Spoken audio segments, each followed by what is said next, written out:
Thomas. I work for the Drug Policy Alliance, and I'm going to tell you a little bit about the Drug Policy Alliance. We're a national nonprofit advocacy group, and this is our vision and our mission statement, trying to address the harms both of drugs and of drug prohibition. And both of them have caused significant problems. And in both cases, we have a lot of, we know a lot about what would be working better than what we are doing, and we're in many ways still stuck in some old practices, and we believe we can do better. And in particular, moving towards drug policies that are based in science, compassion, health, and human rights. So I'm going to talk a little bit about sort of what's happening in drug policy reform right now in the U.S. I'm going to talk more specifically about harm reduction, both what it is and sort of the philosophy behind it. I'm going to focus more on one particular highly evidence-based harm reduction intervention, and then try to end on a bit of a hopeful note. So, now is an excellent time to be working in drug policy reform. It is really exciting. Things are happening all over the world in terms of drug policy reform. We have significantly greater public support based on polling numbers. We've had major legislative and ballot victories. You look at Washington and Colorado legalizing adult recreational use of marijuana, California reforming 3 strikes. Last year, we've been able to pass 911 Good Samaritan bills, helping people who are victims of overdose get the medical help that they need. We're hearing lots of new voices in support, from Pat Robertson to Justin Bieber and the Kardashians saying it's time to end the war on drugs. And, you know, and Bill Clinton and Richard Branson of Virgin. There are lots of new voices from all sorts of different walks of life stepping forward and saying the time is now to end the war on drugs and do something different. Even the drug czar himself, the head of the Office of National Drug Control, has repeatedly said the war on drugs is over, it's not a war on drugs. The action has not quite matched the rhetoric in that case, but I'm very encouraged by what he is saying, at least. And the same with increased positive media support. There's been, we were just talking about this with my coworkers recently, a slew of new documentaries. So The House I Live In, which won awards at Sundance and is very worth seeing. Breaking the Taboo, which was done by Richard Branson's son. Actually, there are a number, America's Longest War. There are a number of really excellent documentaries digging into what is going on with America's relationship with drugs and our reliance on the criminal justice system to manage drug use. And perhaps most excitingly, there's some really spectacular movement internationally. A number of countries around the world are really trying new models in ways that they can. So, Portugal, which I'm going to talk a little bit more about, has been, at this point, they've got sort of 12 years of this of experience with their model. New Zealand is trying new things. Uruguay is breaking new ground. So it's a really great time to be working in drug policy reform. And yeah, so bad news. Why it's a really lousy time to be working in drug policy reform right now. We still primarily rely on our criminal justice system to manage drugs, drug use, and people who use drugs. And we still arrest over 1.5 million people every year in this country. Almost half of those are for marijuana, and the vast, nearly 90% of those arrested for marijuana are arrested for simple possession. So we are continuing to primarily use our criminal justice system to address drug use. And as a result of this, we still incarcerate a larger proportion of our population than any other country in the world. And African Americans bear the heaviest burden of incarceration. The African American community has borne the brunt of our war on drugs, our mass incarceration, and everything that flows from that, including significant public health disparities that are a result of mass incarceration and the war on drugs. It says here 2/3 of the people incarcerated for drug offense are Black or Latino. We know from all of the studies, some of them might have funded, whites and African Americans use drugs at about the same rate. In fact, in some studies, African Americans use drugs at lower rates than whites. But who we are arresting is predominantly people of color in this country, predominantly African Americans. We see that. We heard this earlier, but I will repeat it. Accidental drug overdose now kills more people in motor vehicle accidents. This is true here in California, in the state of California, and think about all the money that we justifiably spend trying to prevent motor vehicle accidents, trying to ensure that people do not die in motor vehicle accidents, and yet at the state level here in California, we're spending nothing to prevent deaths from accidental drug overdoses. There are a lot of challenges. And internationally, drug war and drug cartel related violence is killing thousands of people. Over 70,000 people have died just in our neighboring country of Mexico. This is a photo of the Mexican poet Javier Cecilia. His son was murdered in drug cartel related violence, and he has it made him an advocate in the United States, and went all the way from Mexico to Washington, D.C., asking us to join with him in addressing the drug war violence. So it's a good time to be doing drug policy reform, and it's a really not so good time to be doing drug policy reform. But I think that I still have a lot of optimism about the future. We still, as I said, we primarily rely on our criminal justice system to manage drug use instead of seeing it as a health issue. And you heard from the previous speaker a lot of why that's a problem. It is our health system, it's our public health system, it's our primary medical care system that has the tools to address drug use. It's not our criminal justice system. And so this is not cost effective, and it creates huge collateral consequences. People who use drugs are still heavily stigmatized and marginalized. That slide of the infectious disease doctors who don't want to provide the state of the art, the standard of care to people who inject drugs because they inject drugs. That is all about the stigma and the marginalization. But popular opinion is well ahead of elected officials when you look at polls versus who's willing to take stands. But what we do have is an agreement, a very, very broad agreement, that we need to try something different.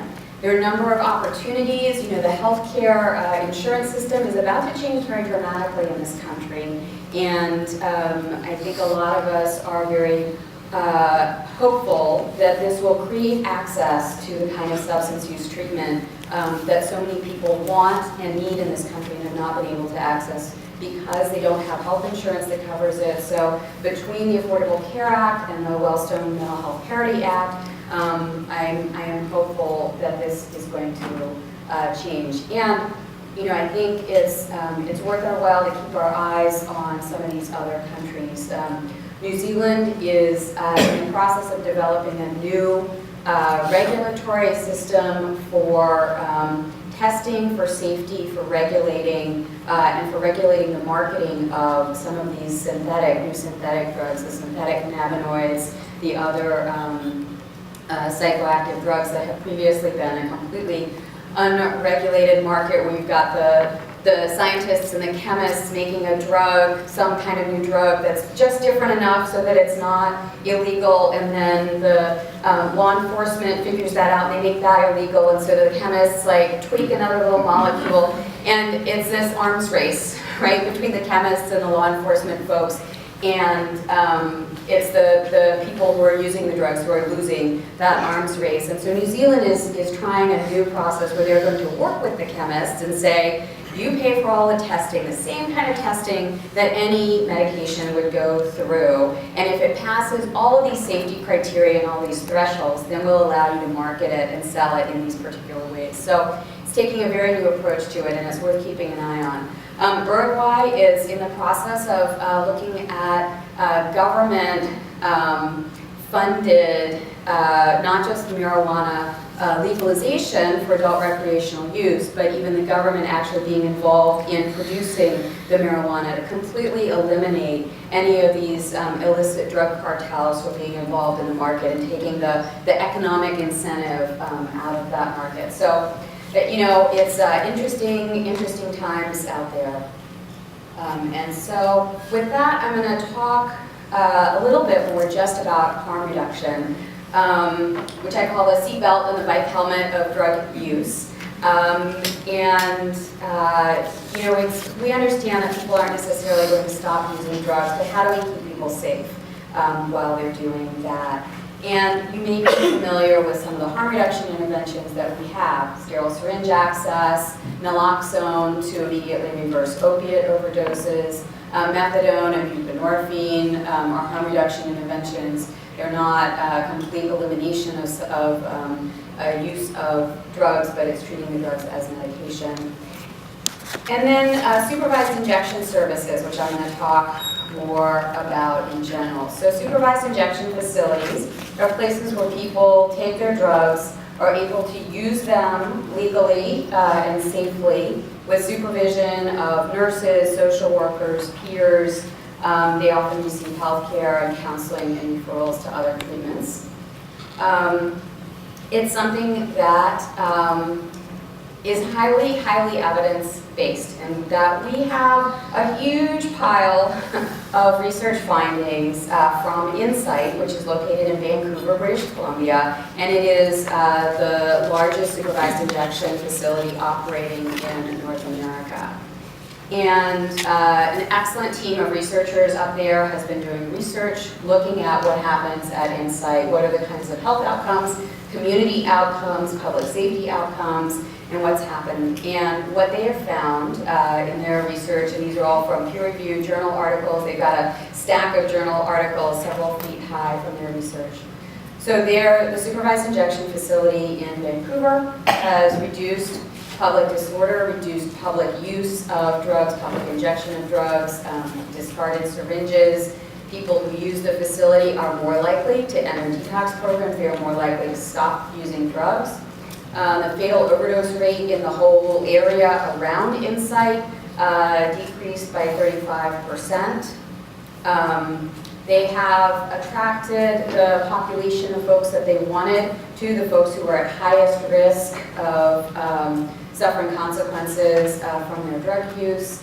It's reduced HIV and hepatitis C, and it has not led more people to start using injection drugs, and it's not led to any increases in drug-related crime. So that sounds like a good thing, right? Seems like you know, more communities that have a lot of injection drug use could potentially benefit from something like this. Here's a quote from one of the articles about Insight in Lancet, that people were 70% less likely to share syringes, and that these reductions happened only after Insight had opened. This is just one sample of one of the studies. Here's another one. The associated savings in averted HIV-related medical care costs are more than sufficient to offset the operating costs of Insight. So, why don't we have it here? And this is where the politics come in, and this is where sort of the rubber hits the road in terms of how do we take, you know, some of the things that the previous speaker was talking about and actually turn them into politics. How do we take something that is as evidence-based as Insight and open it in communities in the U.S. that have significant amounts of injection drug use and all the health consequences that come from that. So we've got some legal issues here. As you can imagine, this is dealing with people using illicit substances. But a lot of it is political concerns. We still don't have the kind of public health and harm reduction approach to drug use. And this is the point where I think we all have to ask ourselves, you know, what is the cost of a slow learning curve? What's going to happen in the communities that have significant injection drug use that could be benefiting from a program like this? that is not going to be able to benefit from it. And I think the analogy, the really clear analogy, is sterile syringe access, needle exchange programs, where we saw so very clearly in the early years of the HIV epidemic, and we're still seeing in many places, the difference between communities that provided syringe access off the bat or quickly and those that didn't. And that is a cost in lives. And so that's part of why I feel so passionate about things like supervised injection facilities, because it's lives that are going to be lost if our learning curve doesn't move forward. I'm about to run out of time, so I'm going to zip right through the Portugal model, but this is something, there's been a lot of writing about it, articles. They decided that they wanted to develop a social inclusion model. People who use drugs were being excluded from their social structures. They have a slightly different political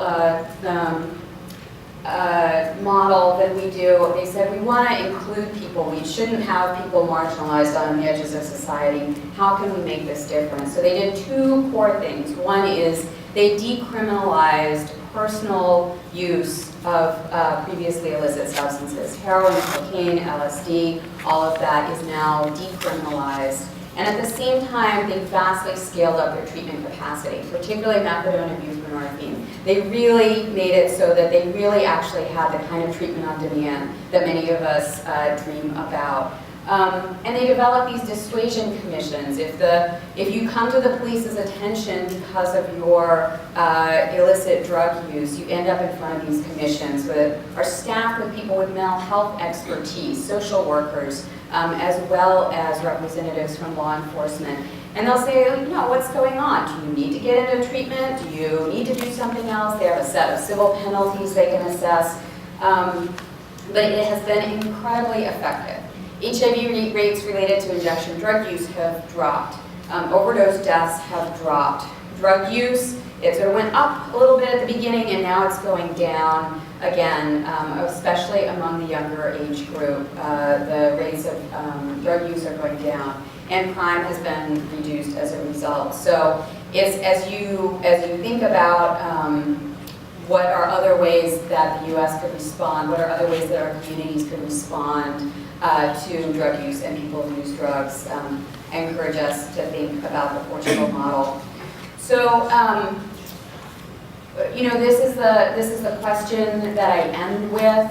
What more can each of us be doing to help reduce the criminalization and stigmatization of people who use drugs? What more can we be doing to ensure that we're providing treatment to everyone who needs it, when they need it, in ways that they can use it?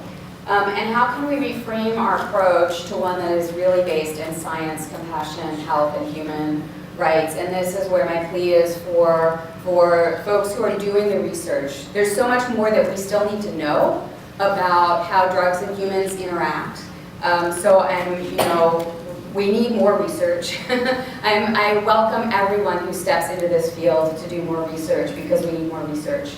But what we need even more than that is for the policies and laws to follow that research. And so we need researchers, not just to be researchers, but also to be advocates, to be activists, to step up on behalf of the science and the evidence that you're collecting. So, with that, I want to make one last plea. This is, there were some flyers out on the desk. Dr. Carl Hart is a NIDA-funded neuroscientist at Columbia University. He's going to be here in Southern California next week. He's going to be on a number of different media shows, and he's going to be speaking at Loyola next June 20th. He's a fantastic speaker, and I highly encourage you to go and listen to him talk, because he's a really smart, engaging scientist working in these issues. Thank you.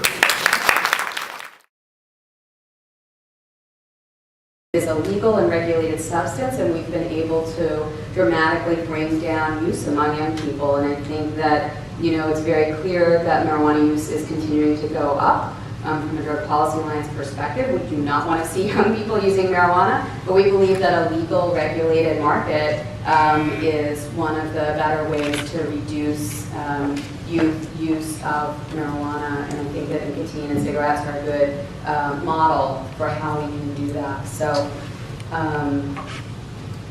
It's a long and non-answer.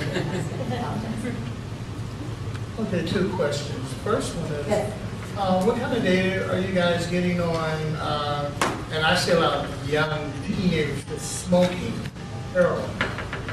And I mean, that's way out crazy because I'm from the crack age and going from snorting cocaine to smoking cocaine. That's the reason why we had the problems we had.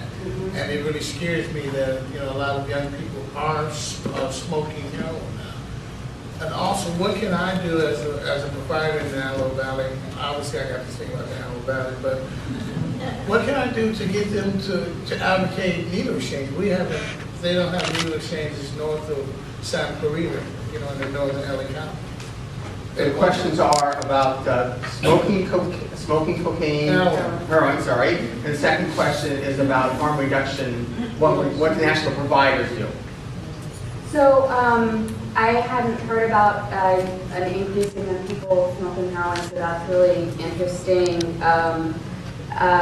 You know, I think that any increase in drug use among young people is worth trying to figure out what's going on. Why is this? You know, one of the things that we've been seeing a lot of across the country is young people starting to use prescription opiates, to use prescription pills, and then when that becomes difficult for them to access, turn to heroin, which is often easier and cheaper. And so that's a huge problem. First of all, the prescription opiate use in the first place, and secondly, I think we've got some extremely well-intentioned crackdowns on prescription opiate access, but the potentially unintended consequence of that is that young people are then turning to heroin. So, you know, which to me speaks to the need to better prevention education for young people and better treatment options for young people who are starting to use prescription opiates. My concern is Why don't we talk at the break? I don't think speaker. Thank you so much. But the needle exchange one, you know, Okay, needle sorry. exchange takes so much advocacy and so much effort, but it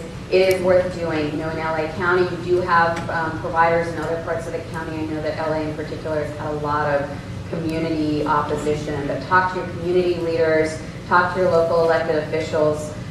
You know, it's a hard slog to make that happen, but it can be done. It's been done in communities all over the country, so you can do it. I think your alliance and our interests overlap a lot. We'd like to communicate more with you guys, collaborate. And I think also you mentioned maybe you might have some internship spots, so some of the students who are interested in this area, maybe contact Laura. Yes, Everybody's email's in the program. Yes, thank you. Laura.